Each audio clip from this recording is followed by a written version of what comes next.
Oh shit, nandito kami ngayon sa Diwata, Pares. Haba ng pila boy. Pagtapos ng 2 oras, pwede na to sa Guinness Book World of Record. Longest chicken line sa buong mundo. 2 oras, baka 3 oras para sa manok pare. Oh, laki pare. Tikman natin, cheers sa inyo pare. Laki oh. Oh, high blood agad pare. Cheers. Ito yung manok nila.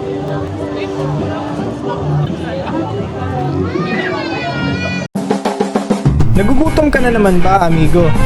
Tara mga ka-eats at samahan nyo ako para puntahan ang nagtitrending, sumisikat at pinipilahan na parisan sa buong Pilipinas. Ang Diwata Pares Overload na matatagpuan nyo lang sa Jokno Boulevard, Pasay City. Halos katabi nga lang nila ang GSIS. Pag nakita mo na nga yung mahabang pila, maraming tao na tila ba mga langgam sa haba ng pila, sigurado ako na sa tamang lugar ka na. Sumikat nga ito dahil sa kanilang pares na naglalaki ang serving ng lechon kawali, chicharong bulaklak, only rice at may soft drinks na. Sa halagang 100 pesos nga lamang mapapawaw ka na lang talaga. Kaya kung mahilig ka sa only rice, sigurado ako mapapalaban ka dito. Magbaon ka na nga lang ng mahabang pasensya at matibay na tuhod. Dahil sigurado ako na mapapalaban ka rin sa haba ng pila, matikman lamang ang Diwata Pares Overload at ang fried chicken nito. Kung sawa ka na nga sa pares at manok, meron nga din pala sila ditong longganisa at barbecue. Lahat ng yan makukuha mo lang sa halagang 100 pesos at unlimited rice na din yan amigo. May kasama na din yung soft drinks. Ay siya, ang dami ko pang sinasabi. Tikman na natin ito bago pa tumulo ang laway ko sa gutom. Dito kami ngayon pare sa Diwata Pares Overload para puntahan at tikman ang trending na pares sa buong Pilipinas.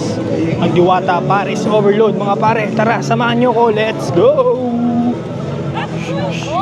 Time check 1:25 AM, nandito pa lang tayo sa entrance. Tagal pa natin, ang haba pa ng pila boy. Kasama na ito. Kasama na po yan. Pag bumili ka ng pares, may libre kang G-Shop. Time check tayo. Pagtapos ng 1 oras, it's 2:15 in the morning. Nandito na tayo sa unang station kung saan mo makakuha yung pares. Boom pare, pagtapos ng 1 hour and 15 minutes, natapos din tayo, nakuha natin yung ating pares. Ito na, oops, natapon ba? Oh, laki pare. Natin, cheers sa inyo pare. Ganito karaming serving pala nila. Meron siyang lechon kawali, meron chicharong bulaklak. Tingnan naman natin ngayon yung ano pare. Yung nila chicharong bulaklak. Yun, cheers pare. Unang agad para sa chicharong bulaklak. Oh, high blood agad pare. Cheers. In terms of lasa nila, literal na parisan. Street style pares. Pagtapos ng 2 oras, pwede na to sa Guinness Book World of Record. Longest chicken line sa buong mundo. 2 oras, baka 3 oras para sa manok pare. Ito yung manok nila.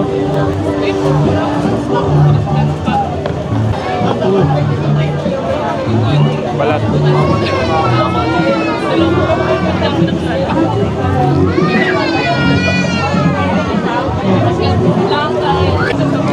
Cheers!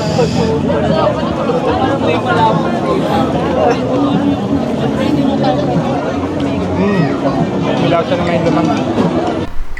Ang masasabi ko naman sa lasa ng manok nila ay sulit naman para sa 100 pesos dahil napakalaki nito at lasang-lasa mo talaga hanggang sa loob ng laman. Yung pares naman nila sulit din dahil masarap din naman para sa halagang 100 pesos. Meron ka ng street style pares. Kaya kung mahilig ka sa pares at manok at hindi ka maarte, huwag ka na magdalawang isip, pumunta ka na dito. So yun pare, dito natatapusin tong video na to. Para sa 100 pesos, kayo nang humusga kung sulit nga ba yung chicken at kanilang pares. Para sa akin, pagod ka na, busog ka pa, sulit naman. Bye!